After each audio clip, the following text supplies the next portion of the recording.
नमो गोव्य, इस सृष्टि की सबसे सम्माननीय जीव सूर्य नारायण की प्रतिनिधि जीव,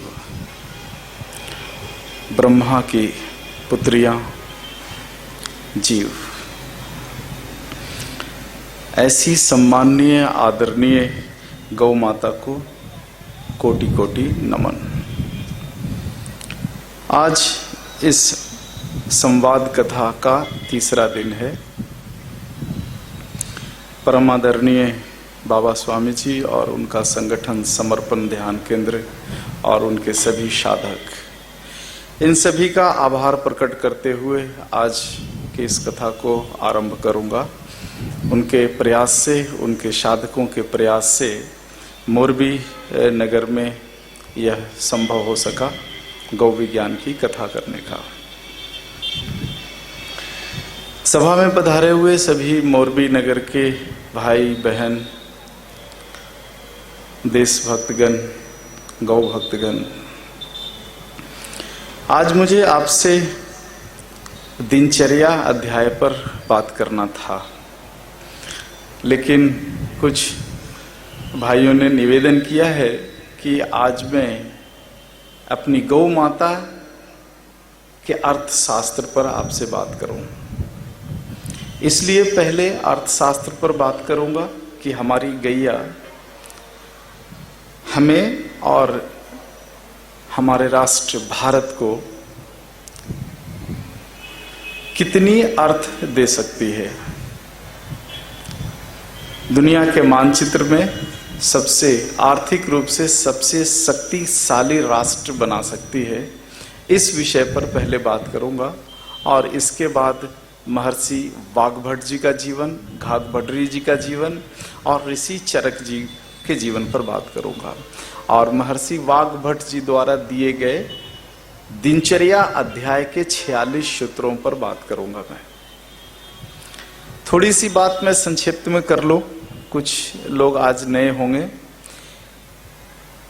कल जो आपसे संवाद हुआ था उसमें हम लोगों ने समझा था कि गैया का दूध और उससे दही बनाने की कला, दही में मंथन की क्रिया के बाद मक्खन बनाने की कला और मक्खन से जल को निकालकर घृत बनाने की कला। यह जो घृत है यह साक्षात इस धरती पर अमृत है, साक्षात। अगर अमृत की कल्पना की जाए तब इस घृत के अलावा इस धरती पर कुछ भी ऐसा नहीं जिसे अमृत कहा जाए। गैया का घृत अमृत तुल्य नहीं, साक्षात अमृत है। अमृत का क्या अर्थ होता है, इस पर हमने खोज शुरू की थी 5 साल पहले कि हमारे शास्त्रों में अमृत के बारे में बहुत कुछ लिखा है कि इस धरती पर कभी अमृत था और उस अमृत के पान से अमरत्व को लोग प्राप्त करते थे। पुराणों में भी इसके वर्णन है। जब इस पर हमने खोज शुरू की और आधुनिक विज्ञान के जो वैज्ञानिक हैं उनसे जब मैंने सवाल किया कि अमृत अगर तैयार करना हो तो उसकी क्या व्याख्या हो सकती है, किस प्रकार से हम अमृत तैयार कर सकते हैं, क्या यह आज संभव है। विश्व स्तरीय वैज्ञानिकों से जब मेरा संवाद हुआ तो उन्होंने कहा कि हां, अमृत हम बना सकते हैं, इसका थ्योरी हमारे पास है, लेकिन उस थ्योरी को किस तरह से इंप्लीमेंट किया जाए प्रयोगशालाओं में कि अमृत तैयार हो सके, यह समझ से बाहर है। लेकिन अमृत की व्याख्या और अमृत कैसे तैयार किया जा सकता है यह तो हम वैज्ञानिकों को समझ में आता है। तो मैंने पूछा कि ठीक है, थ्योरी तो आप बताइए, इस पर कुछ विचार करते हैं। अगर अमृत पहले था कभी इस धरती पर, तब आज भी अमृत तैयार हो सकता है, बन सकता है। तो वैज्ञानिकों ने कहा कि देखिए, यह जो हमारा मानव का शरीर है, यह शरीर 33 तरह के तत्वों से बना है और ये सारे तत्व रसायन शास्त्र के सारणी में आपको मिल जाएंगे। अगर उनकी भाषा में बात करूं तो वैज्ञानिकों ने कहा कि केवल 28 तत्व ही इस शरीर में मिलते हैं, लेकिन हमारा जो भारतीय पुराण है यह कहता है कि मनुष्य का जो शरीर है इसमें भी 33 एलिमेंट्स हैं। एलिमेंट्स जैसे कैल्शियम है, मैग्नीशियम है, आयरन है, फास्फोरस है, vitamin A, B, C, D, ये सारा कुछ अगर आप गणित लगा लो तो यह जो शरीर है वो 33 तरह के मिनरल से बना हुआ है। और वैज्ञानिक कहते हैं कि देखो यह शरीर मृत होता है, एक दिन यह शरीर मिट्टी में मिलता है, मृत्यु को हम प्राप्त करते हैं क्योंकि यह शरीर क्षय हो जाता है, अर्थात इस शरीर का नाश होता है।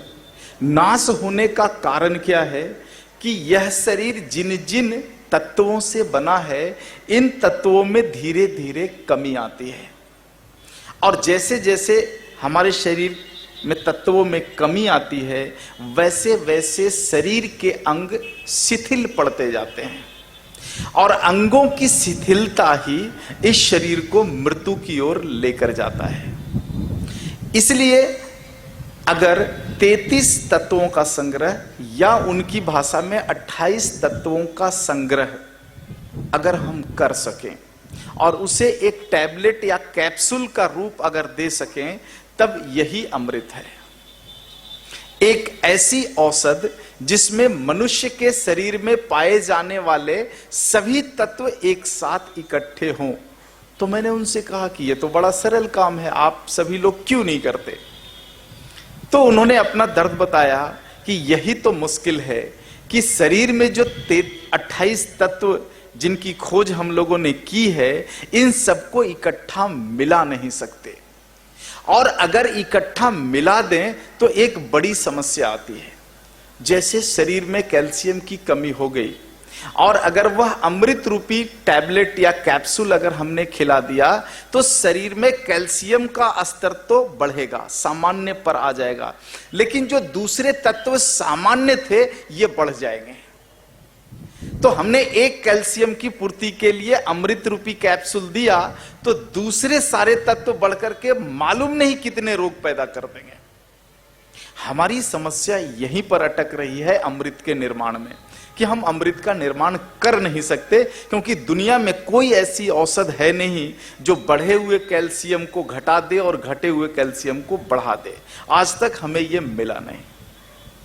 तो मैंने कहा चलो ठीक है, इस पर कुछ विचार करते हैं, सोचते हैं, खोज करते हैं। तब जब उन गव्यों के, गाय के गोबर, गोमूत्र और दूध का जब केमिकल एनालिसिस का काम जब हमारी प्रयोगशाला ने शुरू किया तब इसमें से ये चीजें निकल करके आई कि गाय का गव्य अद्भुत है। यह अगर शरीर में लिया जाए तब इसमें बढ़ता कुछ भी नहीं, घटा है बढ़ जाता है और जो तत्व बढ़ा है वो घट करके सामान्य पर आ जाता है। तो फिर मैंने उन वैज्ञानिकों को कहा कि देखो हमारे पास एक ऐसी चीज है, आप चाहो तो इसके ऊपर क्लिनिकल ट्रायल लेकर के देखो, यानी बहुत सारे मरीजों पर परीक्षण करके देखो। तो उनकी मदद से बहुत सारे ऐसे मरीजों को हमने ढूंढा जिनके शरीर में कैल्शियम बढ़ा हुआ था, कैल्शियम ज्यादा था और उनको गाय का गव्य हमने पिलाया जिसमें कैल्शियम था। तो कुछ दिनों के बाद उनका कैल्शियम घट करके सामान्य पर आ गया। तो वैज्ञानिकों ने माना कि अरे ये तो बहुत अद्भुत है, अगर इस सृष्टि में कोई ऐसी चीज अगर है, बनाई जा सकती है तो निश्चित रूप से हम अमृत का कैप्सूल बना लेंगे, अमृत का टैबलेट बना सकते हैं। तो मैंने उनको दिया और वो मान भी गए, लेकिन जब सच्चाई उनको बताई कि यह तो गोबर था, यह तो गोमूत्र था और यह तो दूध था, तो उठ खड़े हुए, बोले नहीं ऐसा हो नहीं सकता क्योंकि मल औषध नहीं हो सकता। हमारा मॉडर्न साइंस कहता है कि किसी भी व्यक्ति के शरीर से निकला हुआ मल कभी मेडिसिन नहीं हो सकता।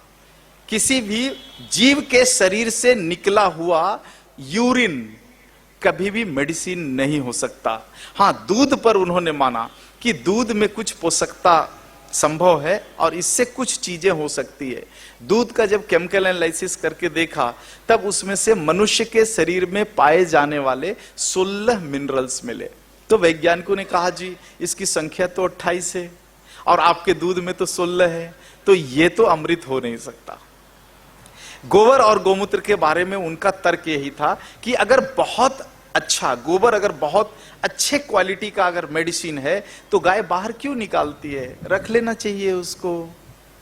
मूत्र में अगर आप कहते हो कि इतनी अच्छी क्वालिटी है या औषध है तो गाय मूत्र निकालती क्यों है, रख क्यों नहीं लेती। अब उनको कैसे समझाऊं मैं, तो किसी तरह से समझाया उनको, तब वो बोले कि जी ठीक है, इस पर काम करके देखा जा सकता है।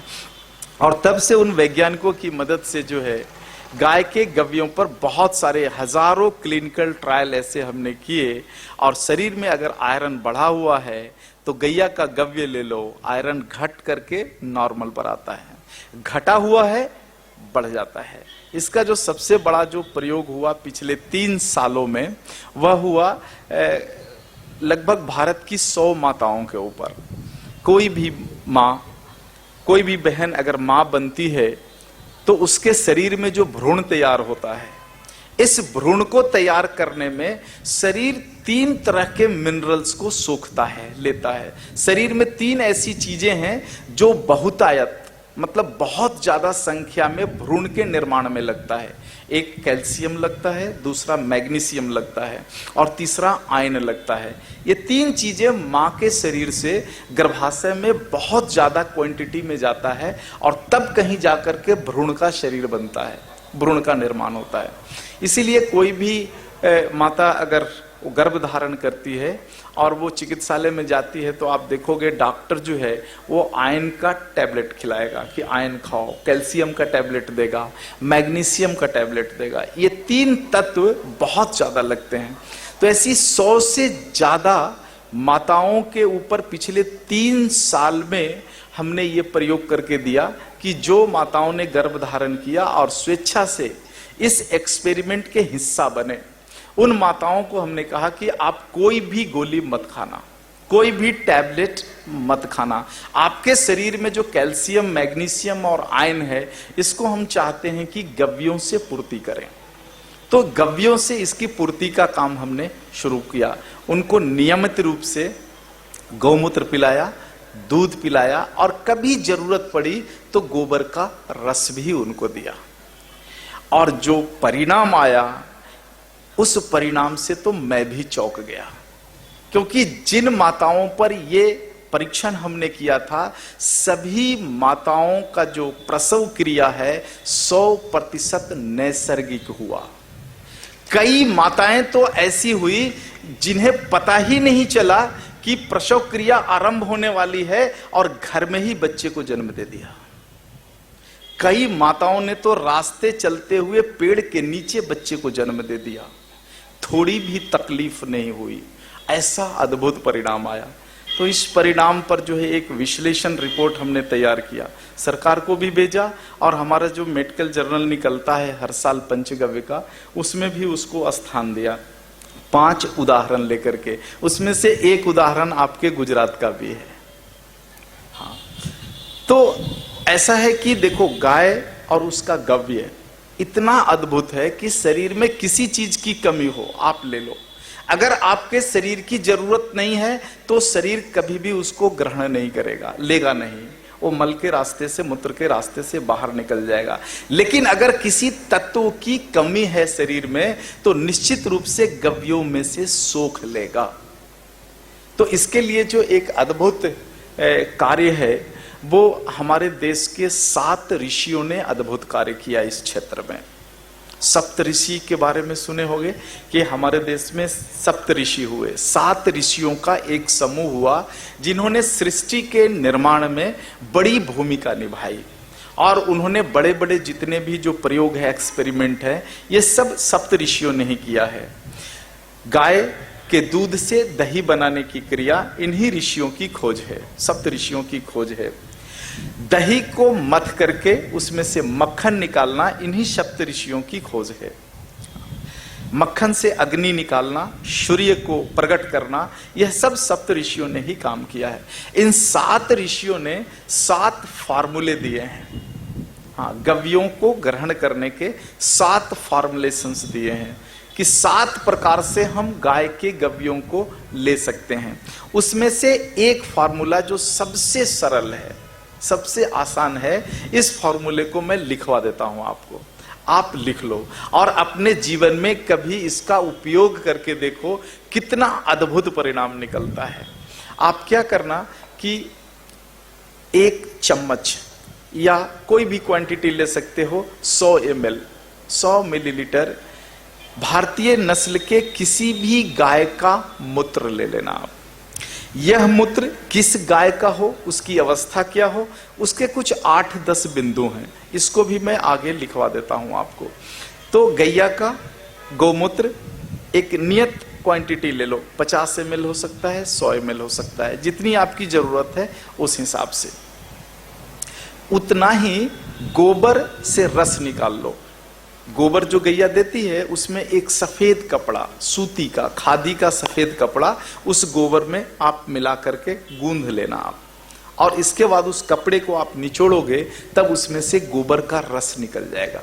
तो ऐसा गोबर का रस उस गौमूत्र में आप अलग निकाल के रख लो, और उसी गैया का दूध, सुबह जो दूध निकालते हैं कच्चा दूध, और पिछले दिन जो गैया दूध दी थी उस दूध का मंथन करके निकला हुआ छाछ या दही भी हम ले सकते हैं, और पिछले रात्रि का यानी पिछले दिन का निकला हुआ मक्खन, मक्खन से निकला हुआ घृत, इन सभी को इकट्ठा कर लो आप।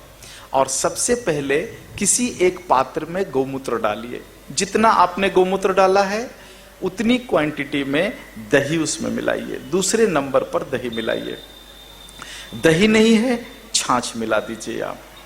इसके बाद तीसरे नंबर पर गोबर का रस मिलाइए। फिर चौथे नंबर पर उतना ही क्वांटिटी में उस गैया का घृत मिलाइए। ये सारी चीजें एक ही गाय की होनी चाहिए, और घृत भी नया होना चाहिए। आज अगर आप बना रहे हो औषध तो 1 दिन पहले का होना चाहिए, ऐसा घृत मिलाओ। और अंत में गैया का दूध मिला दीजिए आप उसमें, और इन सभी को मिला करके अच्छे से आप इसको मंथन क्रिया कर लो।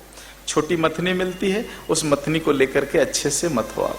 जब अच्छे से मथ जाए तब उतनी ही मात्रा में मधु मिला दीजिए आप, शहद मिला दीजिए आप, और शहद मिलाने के बाद फिर उसकी अच्छी से मंथन क्रिया करो आप। और मंथन क्रिया करने के बाद इस मिश्रण को आप धूप में रख दीजिए, सूरज की रोशनी में रख दो आप।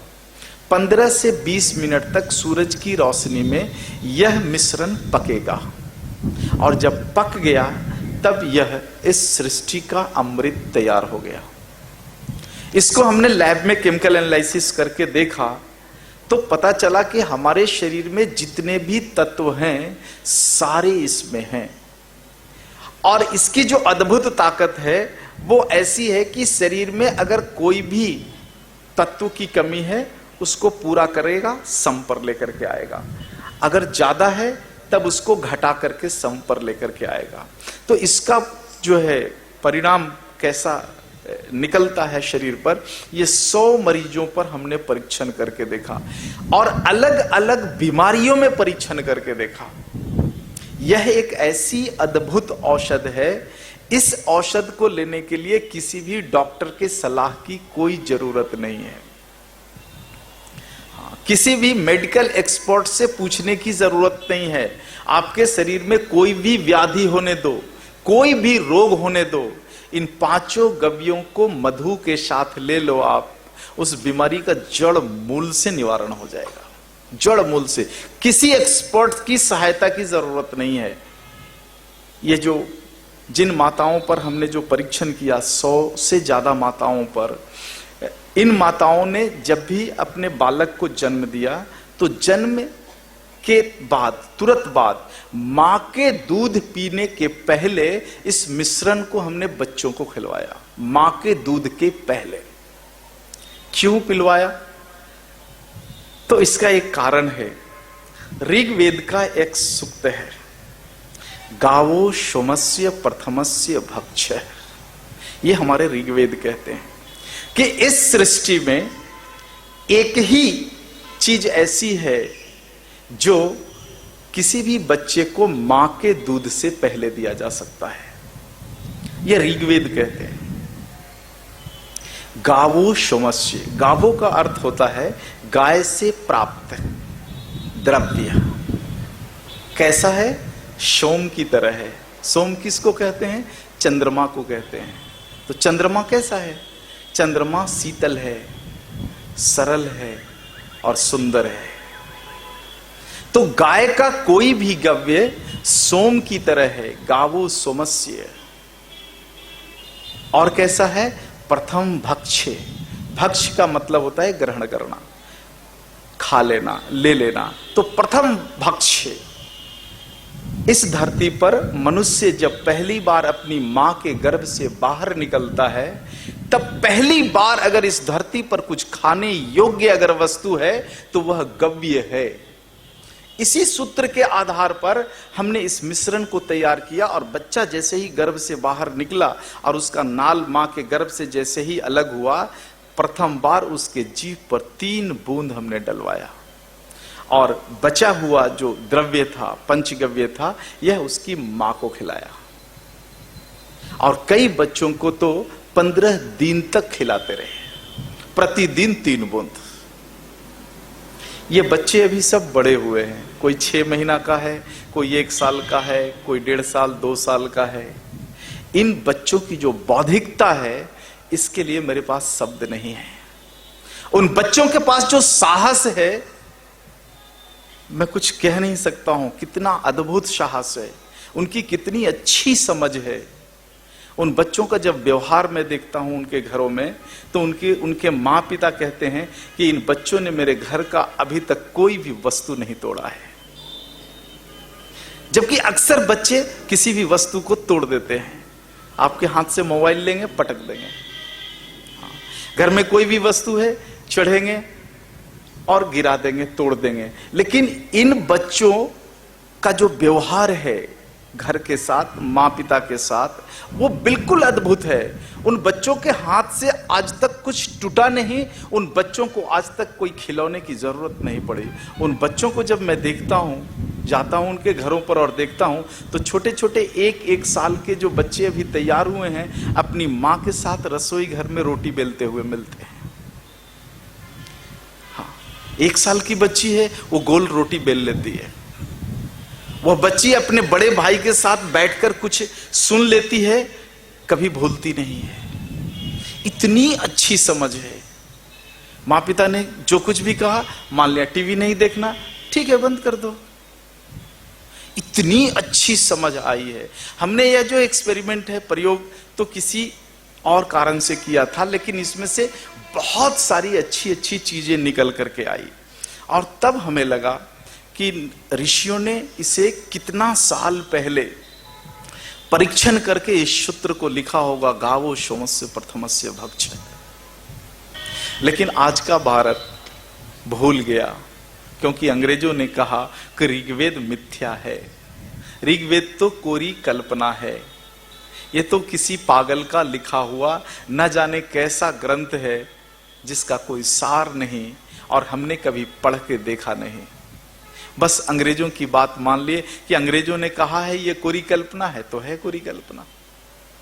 मेरा जो निवेदन आपसे है वो यही है कि अब भारत के जितने भी पुराण हैं, इन पुराणों को एक बार आज मॉडर्न साइंस के हिसाब से पढ़ के देखो। अपने वेदों को पढ़ करके देखो, इसमें सारा कुछ है, सब कुछ है। यह जो गाय के विज्ञान पर जो मैं संवाद कर रहा हूं आपसे, इसमें से मेरा कुछ भी नहीं है। आज तक मैंने कोई एक फार्मूला नहीं बनाया है, बल्कि ये सारा कुछ वेदों से ही निकाला है। बस हमने इतना ही किया है कि आज के वातावरण में, आज के भूगोल में, आज के बदले हुए परिवेश में ये जो वेद के सूक्त हैं, गाय से संबंधित सूक्त, जो फॉर्मुलेशंस हैं, समीकरण हैं, क्या आज के युग में सच है? आज के युग में भी वैसे ही काम करते हैं जैसे सतयुग में काम करता था। इसका केवल हमने क्लिनिकल ट्रायल तैयार किया है, एक्सपेरिमेंट नहीं किया है। हमारे ऋषियों ने तो गाय पर इतने इतने एक्सपेरिमेंट किए हैं कि इसकी कोई कल्पना नहीं है। अभी तक सारे जो जितने भी ग्रंथ मेरे पास आए और उसमें से जितना कुछ मैं अभी तक अध्ययन कर पाया, इसमें से 3000 से ज्यादा फॉर्मुलेशंस आज भी इस भारत में जीवित है गौ विज्ञान के। 3000 से ज्यादा। कौन से फॉर्मुलेशन? चिकित्सा के फॉर्मुलेशंस, जिसमें से अकेले अगर वाघभट्ट जी की बात करूं तो उनके पास 500 से ज्यादा फॉर्मुलेशंस का संग्रह तो वाघभट्ट जी के पास है। जो कुछ भी चिकित्सा विज्ञान अभी तक उदित हुआ है, इसमें से ये केवल निचोड़ है 100 फॉर्मुलेशंस के। केवल अभी तक मैं और हमारी प्रयोगशाला ने केवल 100 फॉर्मुलेशंस पर काम किया है। एक एक फॉर्मुलेशंस पर काम करने में कई महीने लग जाते हैं, उसके क्लिनिकल ट्रायल तैयार करने में। तो मुश्किल से 100 फॉर्मुलेशन पर काम होने के बाद आज पंचगव्य चिकित्सा विज्ञान की ताकत है कि दुनिया की कोई ऐसी बीमारी, कोई ऐसा रोग नहीं जो पंचगव्य ठीक ना कर सके, उसको सुधार ना सके। अगर मनुष्य के शरीर की वह विकृति अगर नैसर्गिक है तो, अगर विकृतियां नैसर्गिक नहीं है, आर्टिफिशियल है, तब उसमें थोड़ा संशय होता है, थोड़ा मुश्किल होता है। जैसे अब किसी का हाथ ही कट जाए तो पंचगव्य तो हाथ नहीं बना सकता है।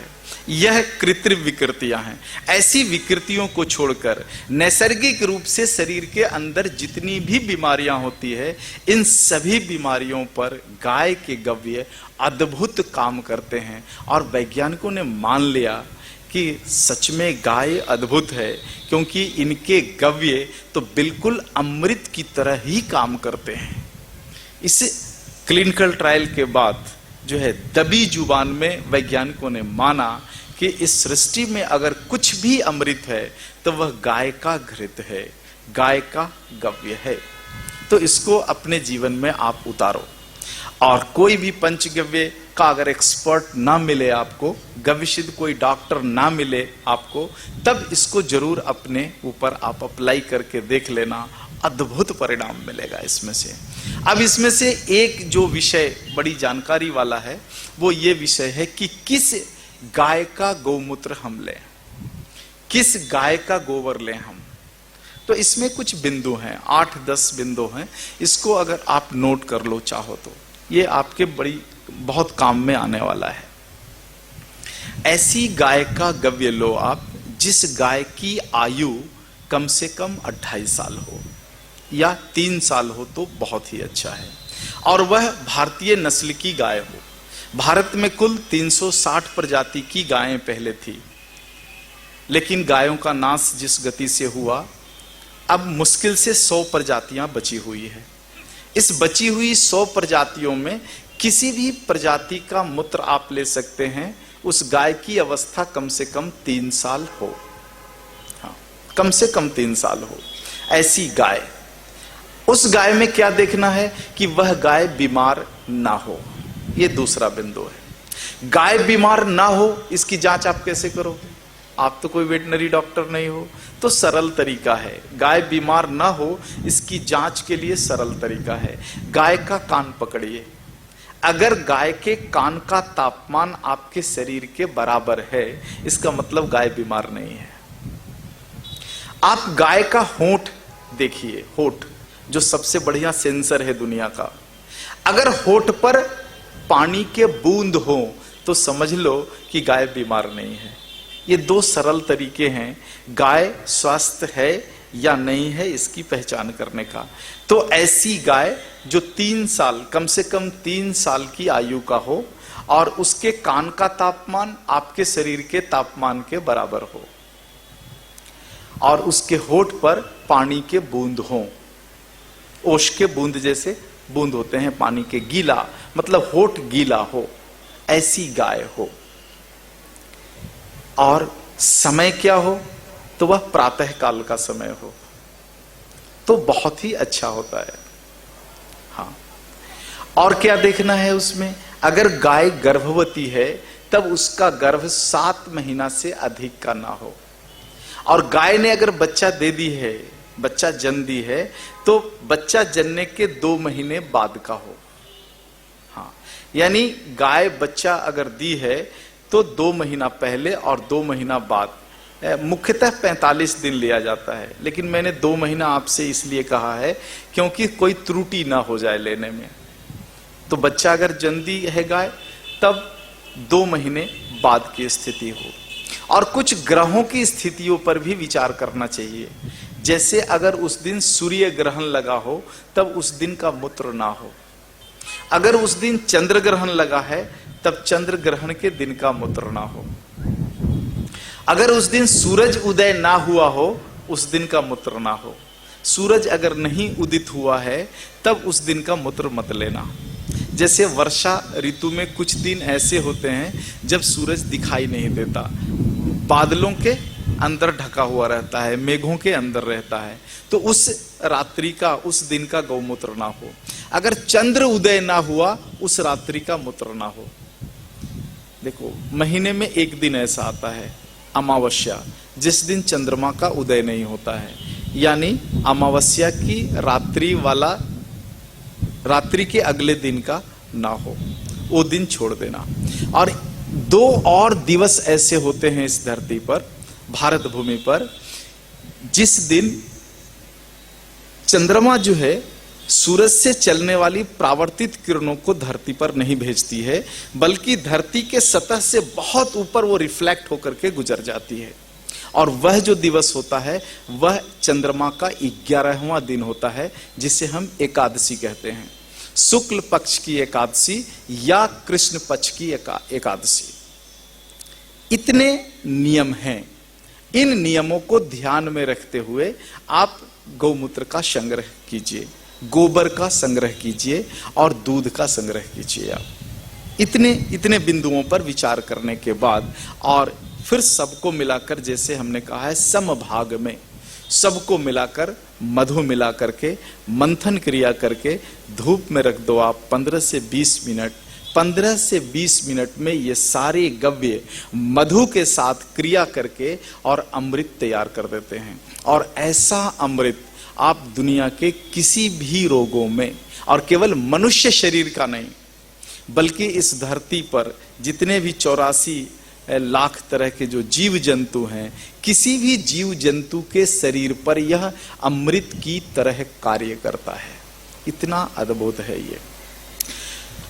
एक जो प्रश्न था, जो प्रश्न मुझसे भी वैज्ञानिकों ने किया कि गौमूत्र यानी यूरिन, उन्होंने कहा गौमूत्र यानी यूरिन।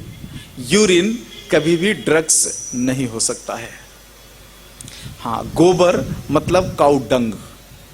हाँ, संडास कभी भी औषध नहीं हो सकता है, ड्रग्स नहीं हो सकता है। इसे आप ड्रग्स के रूप में दोगे कैसे, औषधि के रूप में दोगे कैसे?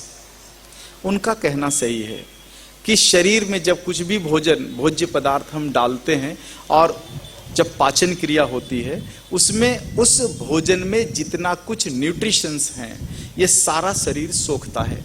और सोखने के बाद जो बच जाता है, इसी को शरीर बाहर निकालता है। जो तरल के रूप में होता है वो यूरिन कहलाता है, और जो ठोस के रूप में होता है वो लैट्रिन, संडास, मल, कुछ भी कह लो, ये होता है। और ये चीजें ड्रग्स इसलिए नहीं हो सकती, औषधि इसलिए नहीं हो सकती कि शरीर सब कुछ सोख लेता है। लेकिन गाय का जो शरीर है, उसके शरीर की जो रचना है और उनके शरीर के अंगों की जो क्रिया विज्ञान है, ये 84 लाख जीव जंतुओं के एनाटॉमी फिजियोलॉजी से बिल्कुल अलग है। जितने भी इस धरती पर जीव जंतु हैं, उनकी शरीर रचना, उनकी क्रिया रचना बिल्कुल अलग है गाय के सामने। गाय के शरीर की रचना और क्रिया भिन्न है। गाय क्या करती है? दिन भर जब चारागाह में चलती है, तब गाय के शरीर के अंदर एक नाड़ी है, उसको सूर्य केतु नाड़ी कहते हैं। आपने सुना होगा, सूर्य केतु नाड़ी वाली गाय। यह सूर्य केतु नाड़ी क्या करता है कि जितने भी सौर्य मंडल में ग्रह हैं और उन ग्रहों के जितने भी उपग्रह हैं, इन सब से जो प्रावर्तित किरणें हैं, प्रावर्तित रिफ्लेक्शन एनर्जी जितना भी है, सूरज की किरणें चंद्रमा पर जाती है और चंद्रमा से रिफ्लेक्ट होकर के, प्रावर्तित होकर के धरती पर आती है। देखो सूरज की किरणें दिन में मिलता है, कितना ताप होता है इसमें, कितनी जलन होती है, हम धूप में खड़े नहीं रह सकते, कितना मुश्किल होता है। लेकिन वही सूरज की किरणें चंद्रमा पर जाती है और चंद्रमा से जब रिफ्लेक्ट होकर के धरती पर आती है तो सूरज की तेज किरणें शीतल हो जाती है। क्यों? क्योंकि चंद्रमा शीतल है। यानी प्रकाश का एक गुण है, लाइट का एक गुण है कि वह जैसे परत पर, जिस प्रकृति के परत पर जाएगा वहां के गुण धर्म को लेकर के लौटेगा, वो अपनी प्रकृति को भूल जाता है। सूरज की किरणें सीधे धरती पर आती हैं, इसलिए उसमें जलन है, तेज है, उसमें अग्नि है। लेकिन इसी सूरज की किरणें अगर किसी शीतल सतह पर पड़ जाए तब सूरज की किरणें शीतल हो जाती है। जैसे चंद्रमा से आने वाली चांदनी कितनी शीतल है, लेकिन वह है क्या? मूलतः सूर्य से निकली हुई किरणें हैं जो चंद्रमा के शीतल धरती से रिफ्लेक्ट होकर के आ रही है यहां पर। अगर इस पर एक प्रयोग करके समझना है तब आप अपने घरों में भी एक छोटा सा एक्सपेरिमेंट कर सकते हो। आप एक टॉर्च ले लो और उस टॉर्च से किरणें निकलती हो, मतलब लाइट निकलता हो। आपके घर में आईना होगा, आप टॉर्च जलाओ, टॉर्च में अगर उजला उजला किरण है, व्हाइट अगर लाइट है, तो आप आईने के ऊपर डालो तो आईना से लाइट रिफ्लेक्ट होकर के आएगा और वह भी रिफ्लेक्ट जो किरण है वह उजला ही होगा। अब एक दूसरा एक्सपेरिमेंट करो आप कि उस आईने के ऊपर कोई पीली परत चढ़ा दो, आप येलो कोटेड कोई भी लेयर उसके ऊपर लगा दो आप, और फिर व्हाइट लाइट उसके ऊपर डालो। जब आईने से परावर्तित होकर के और व्हाइट लाइट आपके पास रिटर्न आएगा तो वह पीला होगा। पीली परत को हटाओ, हरा परत डाल दो आप, तब भी हरा लाइट आएगा। नीला डाल दो, नीला आएगा। लाइट रिफ्लेक्ट होकर के जो आ रहा है अपना रूप बदला है सतह की प्रकृति के हिसाब से। तो उस सतह का कुछ खो गया क्या? उस सतह की कुछ हानि हो गई क्या? आपने पीली परत लगाई और लाइट डाला, वहां से रिफ्लेक्ट होकर के पीली रोशनी आई, तब उस सतह का पीलापन खत्म हो गया क्या? खत्म हुआ? नहीं होता ना खत्म। इसका अर्थ है कि उस पीले सतह में या हरे सतह में या नीले सतह में कुछ ऐसा अदृश्य है जिसको प्रकाश अपने साथ लेकर के आता है, उसका कुछ कमता नहीं। ऐसा ही सूरज से चलने वाली किरणें जब ग्रहों पर जाती है तब ग्रह का जो गुण धर्म है उस गुण धर्म को लेकर के धरती पर लौटती है। उदाहरण के लिए सूरज की किरणें चंद्रमा पर गई, चंद्रमा शीतल है, इसलिए सूरज की किरणें जब चंद्रमा से रिफ्लेक्ट होकर के धरती पर आती है तब चांदनी शीतल है, शीतल बन गया। ऐसा ही सूरज से चलने वाली किरणें मंगल ग्रह पर पड़ती हो, मंगल शुष्क ग्रह है, ड्राई प्लैनेट है, बीते हुए दिनों में जल करके राख हुआ है, उस पर जल नहीं है, शुष्क ग्रह है। तो सूरज की किरणें जब मंगल पर जाएंगी तो मंगल से जो रिफ्लेक्शन एनर्जी मिलेगा इस धरती पर वह ड्राई होगा, सूखा होगा, उसकी प्रकृति सूखी होगी। जुपिटर एक ग्रह है जिसको गुरु ग्रह भी कहते हैं। जुपिटर की जो धरती है वो भारी है। उस धरती के जो मिट्टी के जो मॉलिक्यूल्स हैं, अणु, उन अणुओं का भार इस सौर्य मंडल में सबसे ज्यादा है। तो वहां सूरज की किरणें जाती है और जब रिफ्लेक्ट होकर के आती है तो प्रकाश अपने साथ भारी कणों के गुण को लेकर के आता है। ऐसा ही शुक्र के साथ भी होता है, ऐसा ही शनि के साथ भी होता है और इन ग्रहों के उपग्रहों के साथ भी होते हैं। जैसे धरती का एक उपग्रह, जुपिटर के 6 उपग्रह हैं, मंगल के भी उपग्रह हैं, अभी तक खोज नहीं हुई है। शुक्र के भी उपग्रह हैं, शनि के भी उपग्रह हैं। तो सौरमंडल में जितने भी ग्रह हैं और जितने भी उपग्रह हैं, इन सभी पर सूर्य की किरणें जाती है और वहां से सूरज की किरणें उन ग्रहों के गुण धर्म को लेकर के लौटती है। और हमारी गैया इन सभी तरह के एनर्जी को अपने सूर्य केतु नाड़ी के माध्यम से शरीर में धारण करती है। उसका जो सूर्य केतु नाड़ी है वह एक बैंक की तरह है, उसको एनर्जी बैंक कह सकते हो आप। एक ऐसी एनर्जी बैंक जिसमें सूरज की किरणों की ऊर्जा समाहित होती है और साथ साथ इस सौर मंडल के सारे ग्रहों की एनर्जी उसमें समाहित होती है, उपग्रहों की एनर्जी समाहित होती है। अर्थात हमारी जो गैया का शरीर है वह संपूर्ण सौर्य मंडल है। इस सौर्य मंडल का कोई भी ऐसा अणु नहीं जो गैया के शरीर में ना हो। इस सौर्य मंडल में कोई भी ऊर्जा का रूप ऐसा नहीं जो गैया का शरीर में ना हो। ये गैया अकेली जीव है इस धरती पर जिसके शरीर में सूर्य केतु नाड़ी होती है। यह सूर्य केतु नाड़ी ऊर्जा का रिसीवर है, ऊर्जा को ग्रहण करना और अपने में समाहित करके रखने वाली है। और पहले दिन भी आपको बताया इसकी क्रिया कि गैया जब जंगलों में या चारागाह में जाती है चरने के लिए, वहां जब अद्भुत वनस्पतियां खाती है जो हम मनुष्य शरीर की जरूरत है, इसमें अपने पागुर करने की क्रिया के माध्यम से इसको समाहित कर देती है। और समाहित करने के बाद जब पेट में जाता है तब गैया के शरीर में उस घास का चारा का पाचन क्रिया आरंभ होता है और पचने के बाद वह 3 खंडों में टूट करके निकलता है। एक खंड जो ठोस है वह भूमि रूपी गोबर के रूप में बाहर निकलता है। उसका एक खंड जो कसाय गुण रखता है, कसैंधापन रखता है, वह धनवंतरी के रूप में मूत्र के रूप में निकलते हैं, धनवंतरी रूपी मूत्र के रूप में निकलते हैं। और जो मधुर है वह क्षीर की तरह दूध के रूप में निकलता है। यह जो गैया के शरीर की जो क्रिया विज्ञान है, ऐसी क्रिया विज्ञान इस सृष्टि के 84 लाख जीव जंतुओं में किसी के पास नहीं है। सारे जीव जंतु अपने भोज्य पदार्थों में से न्यूट्रिशन को लेते हैं और बचा हुआ जो हिस्सा है जो जरूरत का नहीं है वो बाहर निकलते हैं। इसलिए वह लैट्रिन हो सकता है, संडास हो सकता है और मल हो सकता है, यूरिन हो सकता है।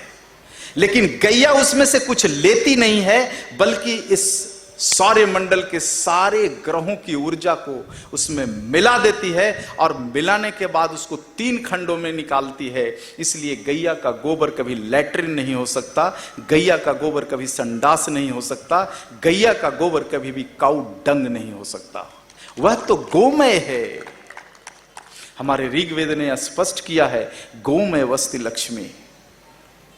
जो लक्ष्मी है वह संडास नहीं हो सकता, जो लक्ष्मी है वह मल नहीं हो सकता, लक्ष्मी है वो काऊ डंग नहीं हो सकता। इसलिए हमारे राष्ट्र की जो गैया है वो गोमय देती है, काऊ डंग नहीं देती है। कभी भी गलती से गैया के गोबर को काऊ डंग मत कह देना। और ऐसे ही गैया का मूत्र है।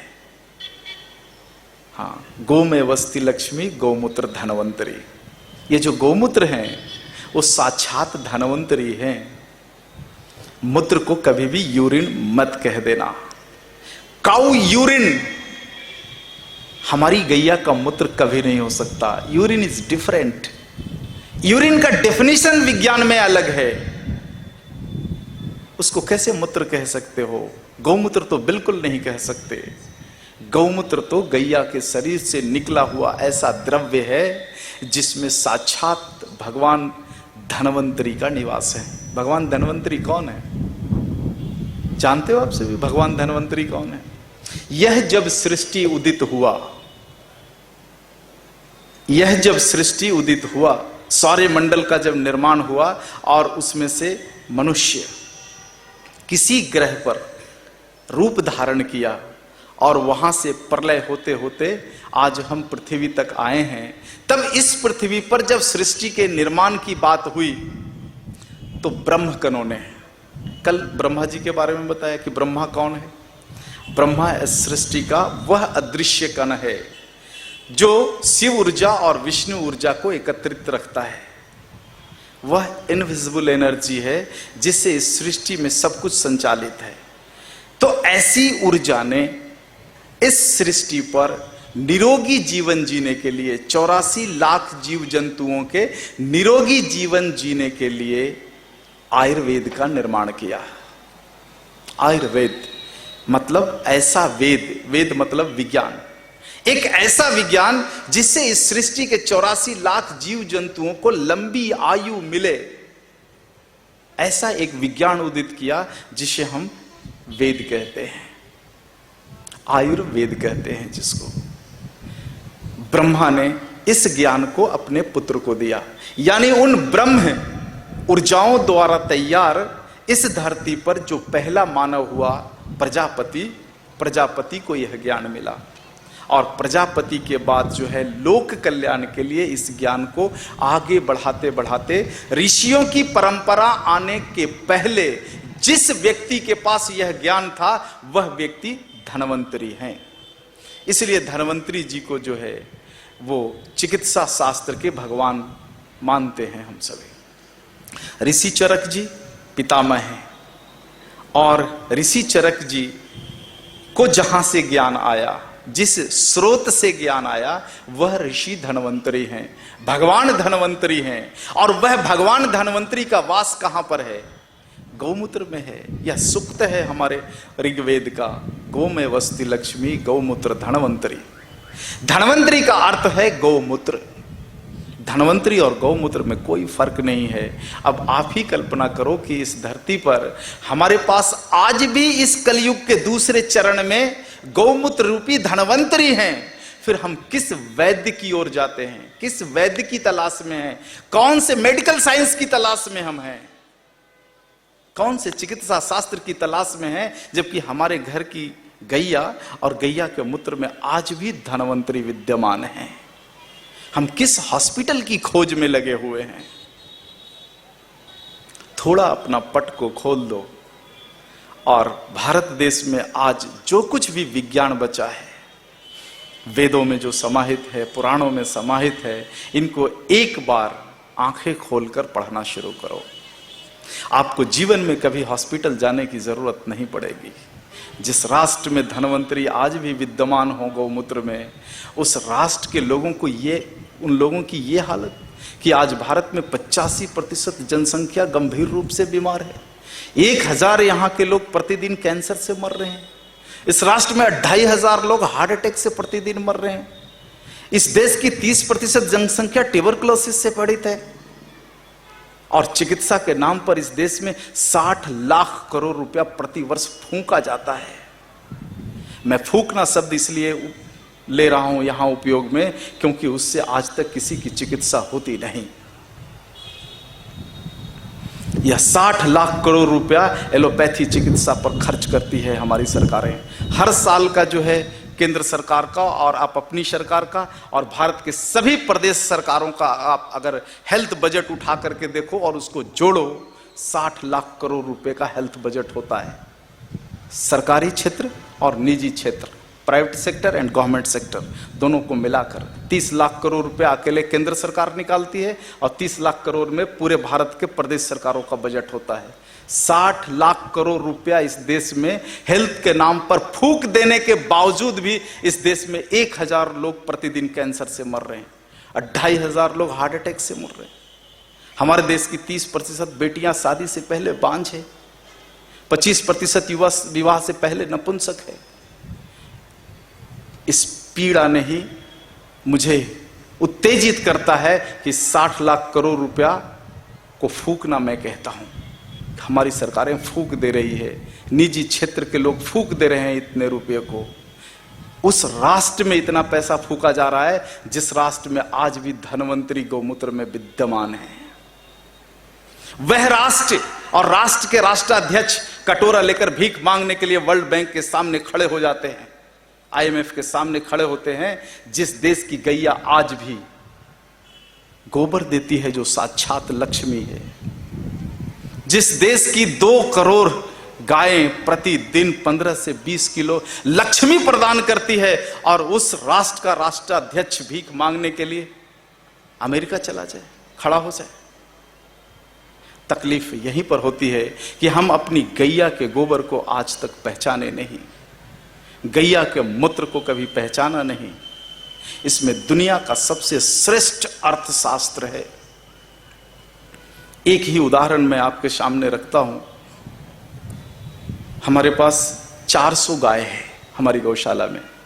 आज से 16 साल पहले 11 गाय से काम शुरू किया था, और 11 गाय से बढ़ती बढ़ती आज 400 गाय हो गई है। 200 गाय तो हमारे यहाँ किसानों को दे देता हूं, किसानों के पास है। 200 गैया हमारी गौशाला में है। हाँ। और पूरे भारत में जो ये कार्यक्रम जो चल रहा है, पूरा गव्य विज्ञान का, पूरे भारत में 20 गुरुकुल हमारे चलते हैं। 20 गुरुकुलों में 500 से ज्यादा डॉक्टर हर साल तैयार होते हैं, पंचगव्य के गव्य सिद्ध डॉक्टर। और पूरे भारत में घूम घूम कर कथा करने का और हमारे आचार्यों द्वारा गाय के ऊपर काम करने का सारा कुछ जो नेटवर्क चलता है, यह बिना दान के चलता है। आज मोरबी में भी जो मैं कथा कर रहा हूं, आप आयोजकों से पूछ लेना, मैंने 1 रुपया भी नहीं लिया है और कभी भी नहीं लेता हूं इस काम के लिए, और न ही हमारे गुरुकुल के आचार्य लेते हैं इस काम के लिए, और न ही हमारे गुरुकुल के पढ़े हुए कोई डॉक्टर लेते हैं पैसा। पूरा का पूरा जो काम हमारा चलता है, यह गाय के गोबर और गौमूत्र से निकली हुई आमदनी से चलता है। 16 साल हो गए महर्षि वाग्भट गौशाला के, आज तक मुझे कभी भी 1 रुपया दान मांगने की जरूरत नहीं पड़ी है। पूरी गौशाला, पूरे भारत में 100 से ज्यादा हमारी गौशालाएं हैं हमारे गव्य सिद्ध डॉक्टरों की, और सबको जोड़ लूं तो 25,000 से ज्यादा गायें हैं हमारे पास। और 25,000 गाय और 100 गौशाला, 800 डॉक्टर्स, ये पूरे नेटवर्क के संचालन में कभी भी हाथ फैलाने की जरूरत नहीं पड़ी, क्योंकि हमने समझा कि गाय, उसका गोबर तो साक्षात लक्ष्मी है, और जिसके पास लक्ष्मी हो वह लक्ष्मी को बचाने के लिए लक्ष्मी मांगे, केवल इसलिए कि हमने अपने ज्ञान के पटल को खोला नहीं है। गाय के पास दुनिया का सबसे बड़ा अर्थशास्त्र है। मैंने एक दिन बैठ करके गणित लगाया कि ईश्वर करे कि हमारे केंद्र सरकार की और भारत के प्रदेश सरकार में जो बैठे हैं, इनकी आंखें खुल जाए, गाय को देखने की दृष्टि मिल जाए, और अगर ऐसा कुछ हो जाए तब हमारा यह भारत राष्ट्र कितना समृद्ध हो सकता है, इसका गणित हमने लगाया। तो गणित कहता है कि हमारे देश की 2 करोड़ गैया का गोबर और गौमूत्र, इन दोनों से अगर हम फिनिश गुड्स बनाने लग जाएं, औषध बनाने लग जाएं, मेडिसिन का निर्माण करने लग जाएं, और पूरी दुनिया में अगर इसका हम मार्केटिंग शुरू कर दें, तब 5 साल के अंदर हम विश्व बैंक को खरीदने की ताकत रख सकते हैं। विश्व बैंक के पास जितना पैसा है जो दुनिया के राष्ट्रों को कर्ज देता है, उस पूरे बैंक को खरीदने की ताकत हमारी 5 साल में डेवलप हो सकती है। केवल गैया का मूत्र और गैया का गोबर, दूध तो छोड़ दो, वो तो बोनस में है उसके बछड़ों के लिए और हमारे लिए। बेचने के लिए तो केवल गौमूत्र और गोबर ही है। इतनी ताकत है, इतना बड़ा अर्थशास्त्र है गाय के पास। इसमें से कुछ 1-2 उदाहरण, क्योंकि आपको आश्चर्य लगता होगा कि गौमूत्र में क्या है, वो तो गटर में बहता है। गोबर तो क्या है, वो खेती में होता है, वहां जाकर के तो अच्छे अनाज उग सकते हैं, अच्छी खेती हो सकती है, वह तो उसका दूसरा हिस्सा है।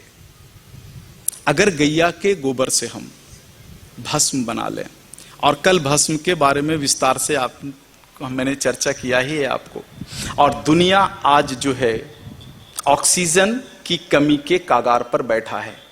दुनिया के सभी राष्ट्रों में ऑक्सीजन की भयंकर कमी है, भारत ही नहीं, हाँ, विकासशील देशों में और विकसित देशों में।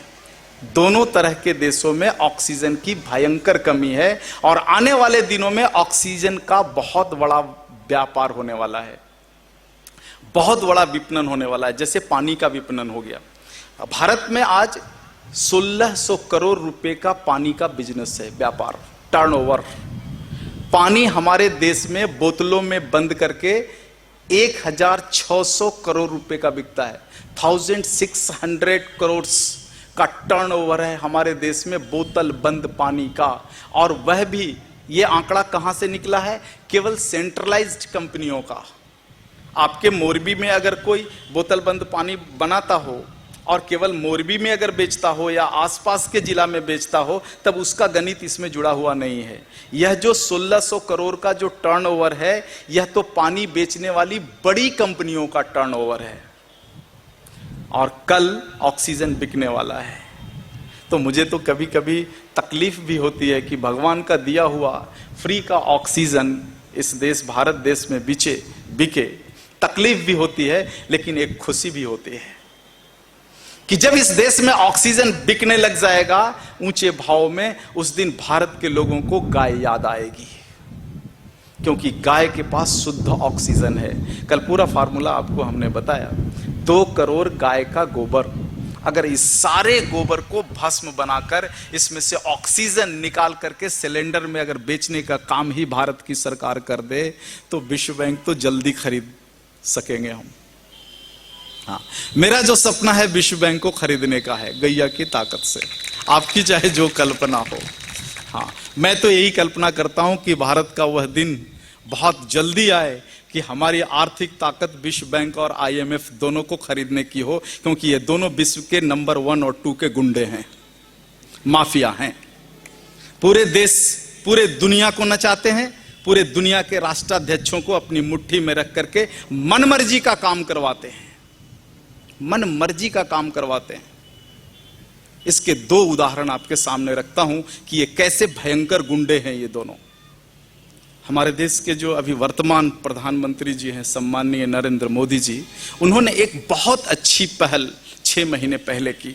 मैं तो कहता हूं कि स्वतंत्र भारत में 68 साल के इस भारत में पहली बार इस राष्ट्र को एक ऐसा प्रधानमंत्री मिला जिसने कुछ अच्छी समझ की बात की। 6 महीना पहले उन्होंने एक मीटिंग बुलाया दिल्ली में।